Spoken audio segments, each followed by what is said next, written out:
Okay, we're back. I don't even know if if you knew we were gone or not. I want to take a quick intermission. I probably should have taken an intermission 10, 20 minutes ago. But we only have a bit more to go. I would say this probably will last no more than 10 or 15 more minutes.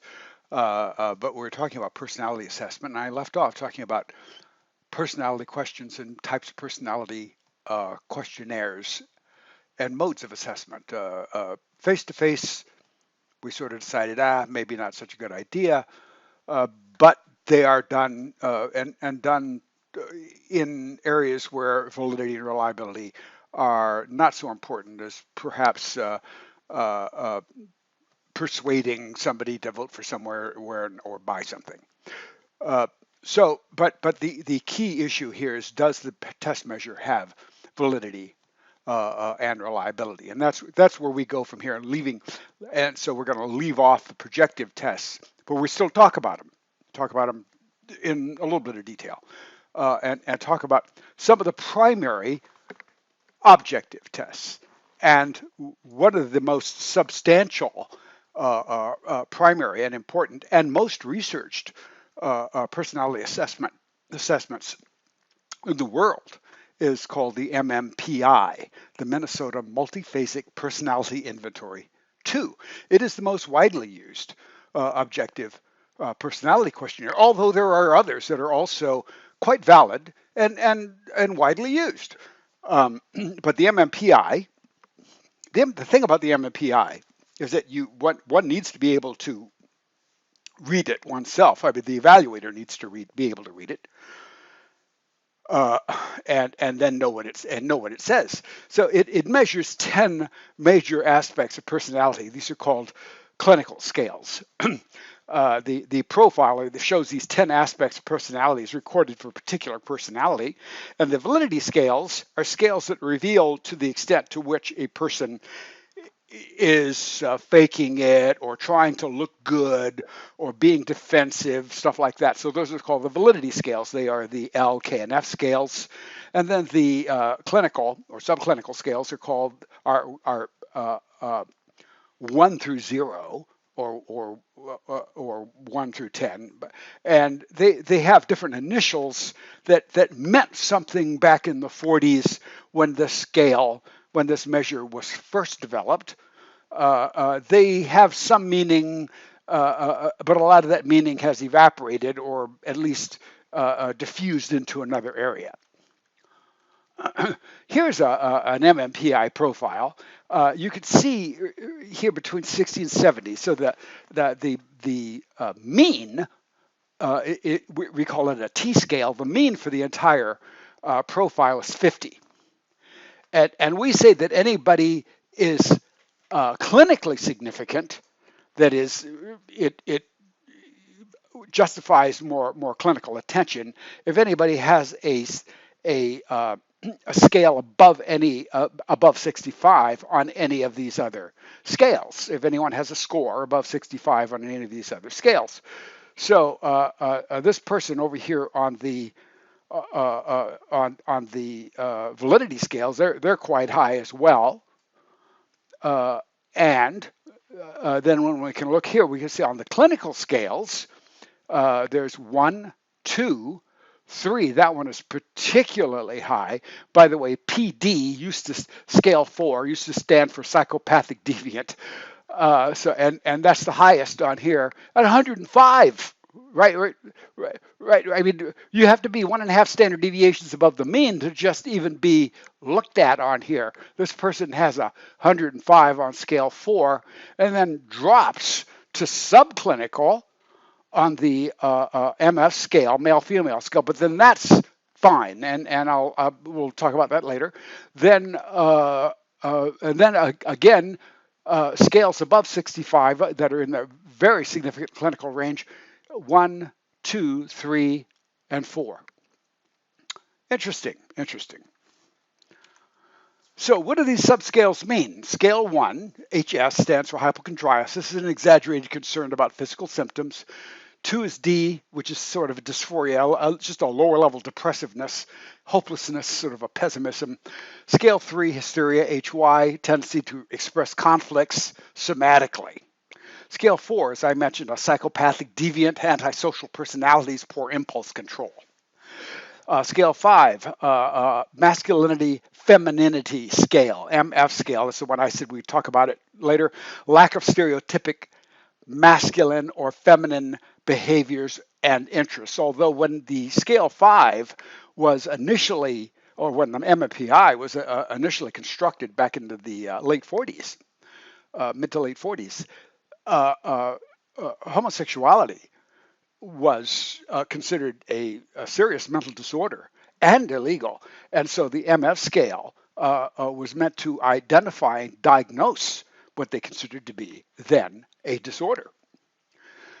Now it does not. It's completely different. As it says, it instead shows a lack of stereotypic masculine or feminine behaviors and interests. Or in other words, if you were a male and did not score high on the MF scale relative to stereotypic masculine behaviors, then you would have been considered feminine or homosexual or gay, as we say today.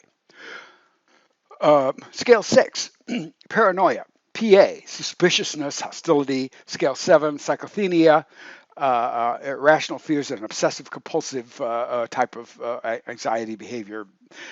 Scale 8, SC scale, schizophrenia, sort of an impaired reality testing, disorganized thinking. 9, hypomania. When it's really high, you'll see somebody that's got a lot of energy, but somewhat unstable. They're very impulsive and grandiose. Whereas if it's quite low, you'll see somebody who's very lethargic almost.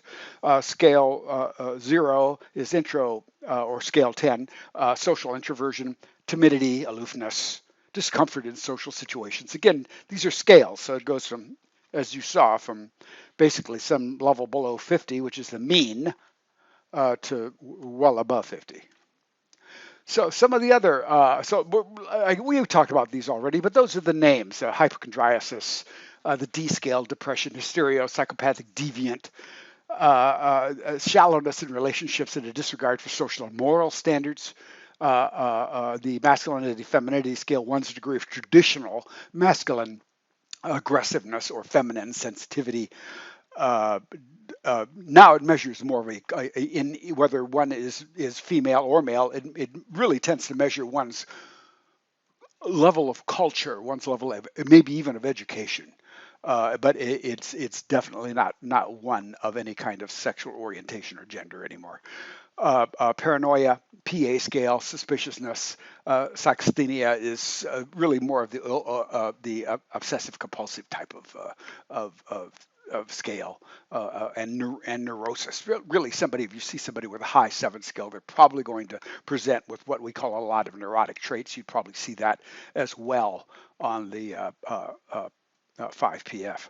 Schizophrenia, scale 8, emotional withdrawal, unusual, bizarre thinking and actions. 0, and then 9, mania, the MA scale, emotional excitability. You can see manic moods, or manic meaning going up, and excessive types of activity. And then the 0 or 10 scale, social introversion, SI, and that's one's tendency to be socially withdrawn or adversely socially very active. Life of the party, so to speak. But let's talk a bit about the projective tests. And I am going to talk a bit about them myself. I'm not going to talk a lot about them in terms of how reliable and valid they are, because categorically they tend to not be. However, they're fun and very entertaining and will give you a lot of insight if you are indeed a practicing psychologist or a therapist. They will give you more insight into your patient or client, and if the time is being paid for and you can do it, then by all means it's suggestible. But the other thing is that they do offer us a real basis for understanding the personality constructs and how to really operationalize and divine and find evidence for them, or operationalize them themselves but also it gives us an insight into the old therapies and psychodynamic theory, from which most all of these derive, because they presume that the id or unconscious somehow speaks through some sort of symbolism. So let's talk about them a bit. These projective tests are tests that they use ambiguous or unstructured stimuli, and then the person who looks at them describes the stimuli or makes up stories about them. So the made up story, the fiction, the fantasy, whatever the person says, or whatever description the person gives, is really a quote unquote picture into that individual's id, or the conflict at least between the individual's id, ego, and superego in terms of Freudian psychodynamics. The Rohrschach technique is 10, and maybe everyone is, if you didn't know what it's called, that's what it's called. They're called the Rohrschach ink blots. And they're 10 standardized ink blots, and they're developed by Swiss psychologist Hermann Rorschach, who died early, a very tragic death of sepsis, of intestinal sepsis. At any rate, then there's the thematic apperception test, the TAT, developed by Henry Murray, and it includes 20 drawings of various situations. Most of those situations are from the time of Murray, by the way, but they're drawings, they're not photographs, and people then make up stories about the drawings that they see. So, as you might imagine, these really aren't that culturally relevant. So these are just some pictures of the Rorschach ink blot. Some more. So you would look at, that's not more, but I mean, these are samples of the thematic apperception tests.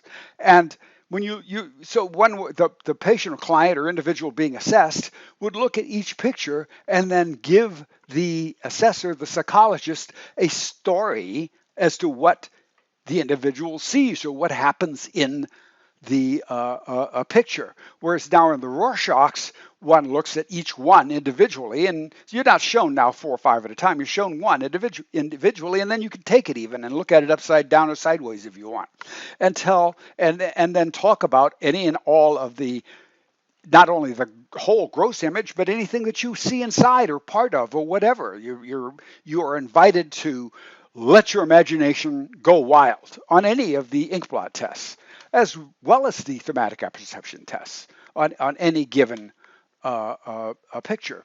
Here's some more sample thematic apperception test cards.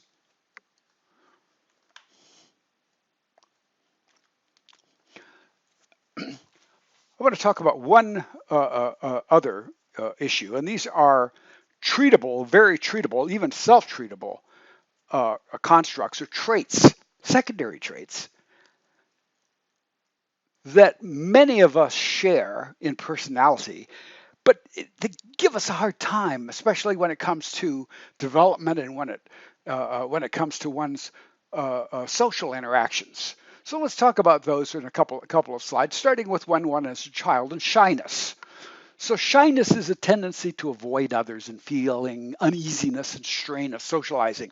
Remember also, think about other concepts that we're talking about, more complex factors and constructs.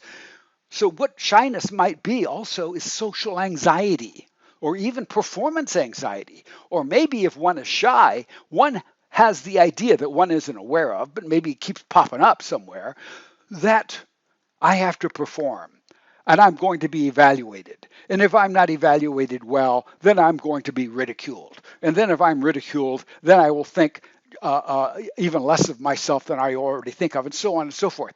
So saying that somebody is shy is actually more than just a 3-letter word, shy. There's a complexity there that leads to social anxiety, that leads to then evaluating one's fears, like fears of being inadequate, embarrassed, ridiculed, or rejected. And then that leads that is cyclical. It leads to then a self-defeating bias, which is distorting of thinking that impairs your behavior. So we bias then our own behavior through this self-defeating sort of an obsession, and some people actually obsessively consider self-defeating behaviors, which then goes into also as a segue then into self-consciousness. And self-consciousness not only is self-defeating, it's egotistic. And you'd say, whoa, wait a minute. How self-consciousness egotistic? Because self-consciousness one assumes, although maybe not with such a positive light, but still the assumption is there, that people are looking at you, that you're important enough for people to look at you no matter what you're doing. So possibly they are, probably they're not, especially if they're just strangers somewhere. But people still have these thoughts of self-consciousness, which is an attention to inner feelings, thoughts, and fantasies. And if you think about it, it is a selfish behavior, albeit not voluntary or volitionally selfish, but selfish nevertheless. Public self-consciousness is an intense awareness of oneself as a social object.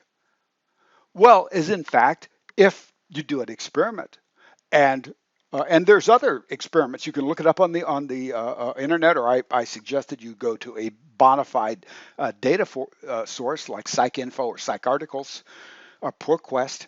But if there are studies, social psychology studies showing that Confederates, if they dress to gain attention versus dress normally, so dress to gain a superb attention, normal attention, or subnormal attention, you'll find that people's public that is there, that is the ambient public.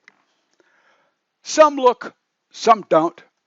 Most probably don't care. Or if they care, they'll care for maybe 5 or 10 seconds and then go back to whatever they're doing. Consciousness, self-consciousness is a problem. I know that many of us have faced it. I know I've faced it, and it is an intense awareness of oneself as a social object, and it's a selfish behavior. Think about it. At any rate, I think that's the last slide. No, it isn't. Unproductive shy beliefs. And I think I just talked about it, but let's go for it. So if you wait around, these are shy beliefs. These are people sometimes believe, and they're not true at all. They're myths, in other words. If you wait around long enough at a social gathering, something will happen. If something happens, it wasn't because you were waiting around, and it wasn't because you believed something. Well, it just was coincidence. Second, other people who are popular are just lucky when it comes to being invited to social events or asked out. No. It's because they gain others' attention because others like them. And others like them because the behavior that individual evinces is reinforcing or somehow pleasant to the people who like them. Third, or fourth, that is, the odds of meeting someone interested in socializing are always the same no matter where I am. And yeah, it's pretty obvious. You know that isn't. How can that be true? And then fourth, if someone doesn't seem to like you right away, that's the operative phrase there, right away, they really don't like you and never will. Seems like there's more than four. Yeah, there is more than four. So there's more productive alternatives. One, I've got to be active in social situations. That's true. Not always, but there's a movie Jim Carrey did. Yeah, Yes Man. That's funny, but in a way, there's sort of an underlying wisdom there. So let's see. I'll read 2 or 3 more of them. The third one, I don't need to pretend to be someone I'm not. It just makes me more anxious. That's true. Don't be someone that you think you're not. Certainly don't be somebody else. That's the main thing. Even if you don't know quite who you are, and many of us don't be somebody else, because that's not who you are either. And then the last one, even people who are very socially skillful are never successful 100% of the time, and probably unsuccessful in many of the areas in which you are successful. So don't get so upset when an encounter goes badly. Put it off.